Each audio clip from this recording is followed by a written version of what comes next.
Kasalukuyan pong kinikilig yung kasama ko, pero pabebe siya, pabebe.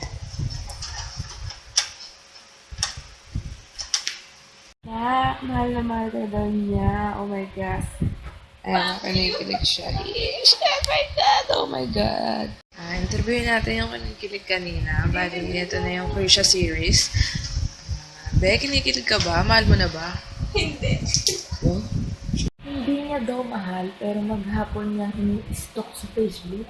Lahat Hello? ng comment, alam niya. O, tinan mo, nag-react. Fuck you.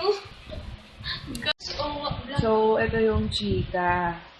Nagkita silang dalawa kanina. Oo, nagkita sila.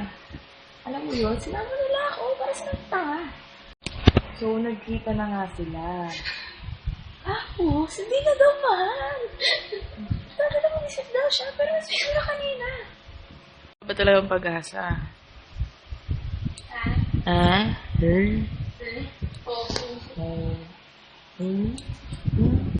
Magkausap sila ng baby niya. Magkausap sila dalawa.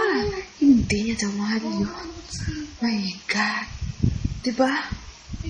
Nag-aaway sila. Yes. At ako nagbibideo lang. Nag-aaway na sila. Sapakin daw nila akong dalawa. My God.